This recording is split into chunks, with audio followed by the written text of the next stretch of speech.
What's up, guys? It's Adam here, aka Anti-Cena Guy, coming at you with another pay-per-view review here in the WWE playlist on the Anti-Cena Guy channel.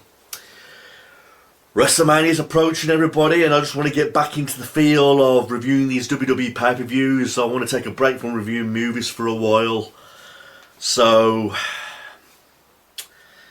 thing is, I just got done watching this pay-per-view and I feel a bit meh, you know what I mean, because someone requested me to review WWE Hell in a Cell 2011, you know. The problem is I've got with these pay-per-views, everybody, like Hell in a Cell, Elimination Chamber, Money in the Bank, it's that when you get them every year, you know, the feel, I don't know if you lot feel the same, but the feel of it just does not seem the same, you know. I mean, these are considered, you know, important match stipulations. I mean, especially Hell in a Cell.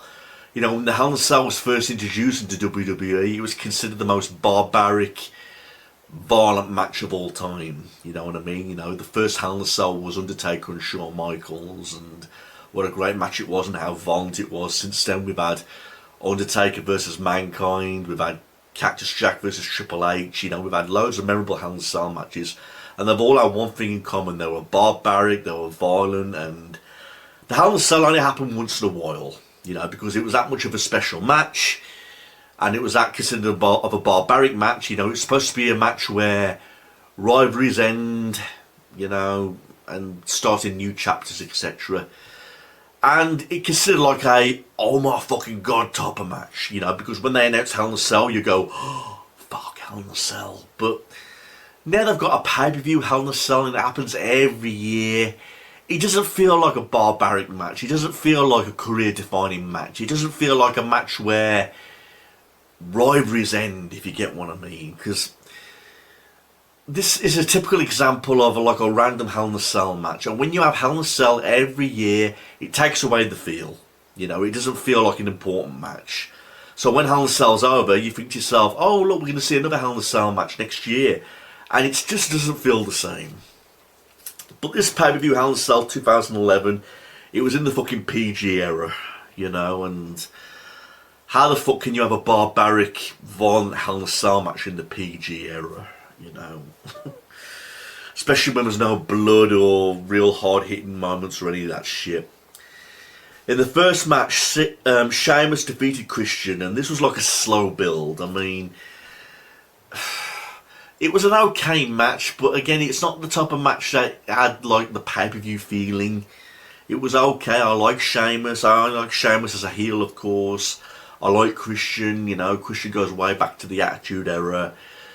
So seeing these two wrestle, you know, it's nice to see, but at the same time, this did not feel like a pay-per-view quality type of match. You know what I mean? I mean, Sheamus won, but match okay.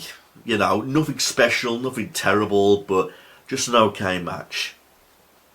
And this next match was fucking weird. It felt like that both of these guys were on fucking heroin. The good Sin Cara defeated the bad Sin Cara. Now, I remember this feud well. I mean, I wasn't really impressed with this feud. The feud went up to the point where bad Sin Cara was unmasked, and it turned out to be, you know, Hunico.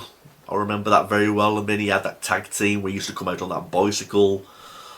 This match was very botchy, but again, Sin Cara, he was one of those superstars that when he first came into WWE, he had this big major push. He went in the Money in the Bank ladder match, and then he had a few suspensions, and then his career just wasn't exactly the same when he came back. But this good Sin Cara versus Sin Cara feud wasn't really nothing impressive, you know what I mean? And again, this is a fucking pay-per-view, you know. Where's the oh my god moments, you know? We got that so far in none of these two matches, so. The next match, we've got a tag team match. Air Boom defeated Jack Swagger and Dolph Ziggler. Again, just a plain tag team match, you know, a match that you'd see on SmackDown at the time. You know, a PG tag team match. But again, you could have seen this on SmackDown, you know, there was no need to put it like on a pay-per-view like Hell in a Cell. Again, there was nothing wrong with the match, but while you're watching this match, you're thinking to yourself, these are similar types of tag team matches that you would see on SmackDown or Raw, possibly even Superstars, you know what I mean? So, where's the pay-per-view feeling, you know? Where's the excitement, you know? It just felt like a plain tag team match. I mean, the whole pay-per-view, in the PG era, Hell in a Cell, you know. Now, this match I was impressed. Mark Henry defeated Randy Orton, and I was shocked by this. I mean, I remember watching this live at the time. I mean, I know this was back in 2011, but I remember watching this live, and I was not expecting Mark Henry to beat Randy Orton. I thought Randy Orton was going to be retained, because Mark Henry's career in the old days was practically wasted. I know he had that sexual chocolate gimmick in, like, the Attitude Era. Throughout the Ruthless Aggression era, you know, his career never went really anywhere, and he was losing all the time, you know, he was practically a jobber. And then he made that big comeback, and he feuded with Batista for the world title, but the world title match never happened because he had like a knee injury. And then he came back, he was like on the mid-card section again, but then he won the world title from Orton, you know, and Mark Henry is the type of superstar that would win a world title. I mean, the guy's a fucking beast, you know what I mean? You know, he's built like a brick house. He's the world's strongest man, you know. You would expect him to become a world champion. And that eventually did happen. So, kind of happy that happened. You know, I like Randy Orton, and I do like Mark Henry. You know, now he had that push. You know, we took him more seriously as of being a world champion, basically. So, happy Mark Henry won. The next match, we had a squash match. Cody Rhodes defeated... Well, you could say this was a squash match. Cody Rhodes defeated Morrison really quickly, and he brings back the classic Intercontinental title belt. You know, this was during the time where I like John Morrison. He's very underrated. He never got the push he deserved in WWE. I know he won the Intercontinental title numerous times on the tag team titles. You know, when he was teaming up with The Miz and all that, but Cody Rhodes winning, I kind of expected it, but I'm just so glad, because the highlight of this was bringing back the old classic Intercontinental title.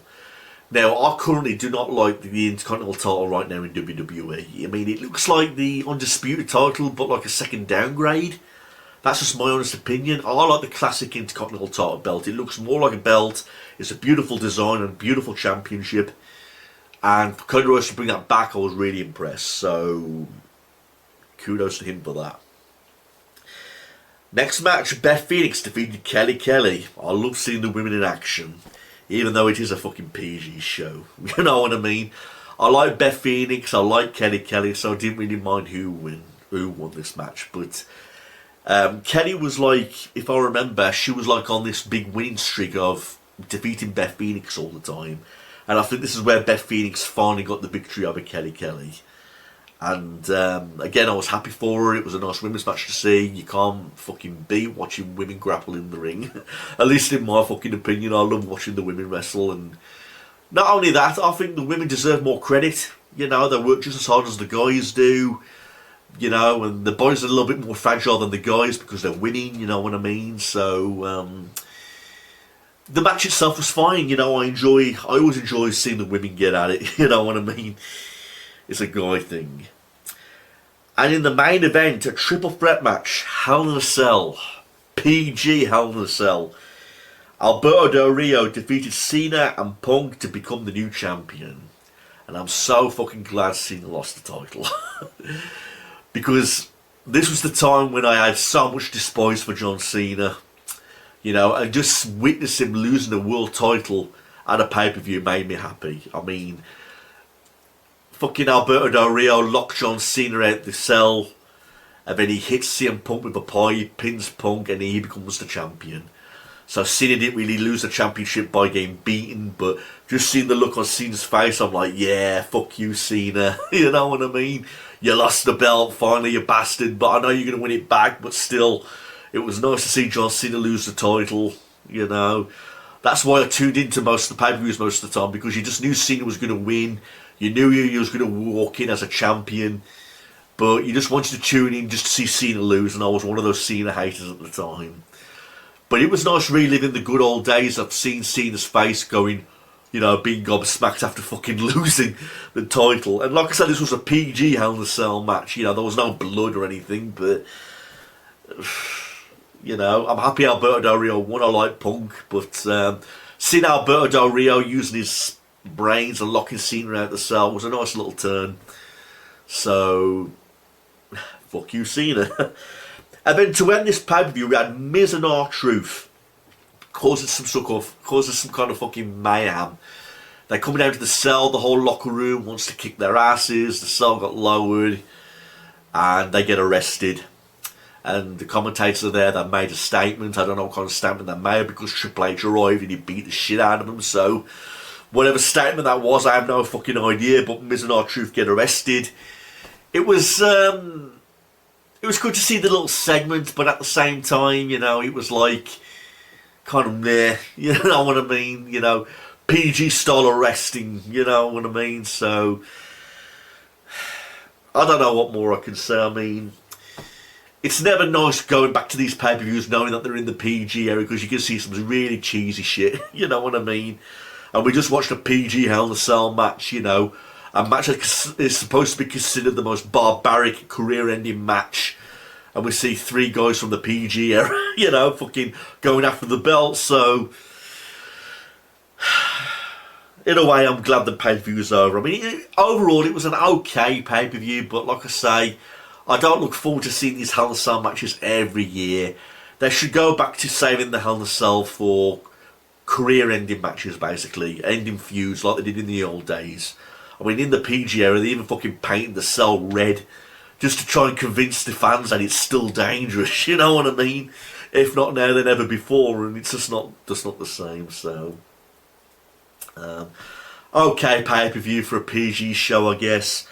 Again, if I wanted to watch a Hell in a Cell match, I'd watch, you know, King of the Ring. You know, I'd watch No Way Out. You know, I'd watch Bad Blood. You know. If I wanted to watch a Hell in a Cell match, the first thing that would not come into my mind is Hell in a Cell 2011. You know, why the fuck would you want to watch this shit when you could go back to watching great classic Hell in a Cell matches, like the Armageddon in the Cell match, you know, with all those stars like Stone Cold, The Rock and all that, and, you know, I would pick those Hell in a Cell matches any day over than this Hell in a Cell. But there you have it, it is what it is. I'm glad we're not in this era no more. We're in the TKO era now, and WrestleMania's approaching, so we can see where we go from here. But there's your pay-per-view review of Hell in a Cell 2011. Thanks for watching this, everybody. If you've got any requests, please leave them below, and, you know, email if you've got any questions. And like I say, if you want me to review a pay-per-view, make sure it gets plenty of thumbs up, because that increases your chances of it getting reviewed. So, thanks, everybody. Peace out.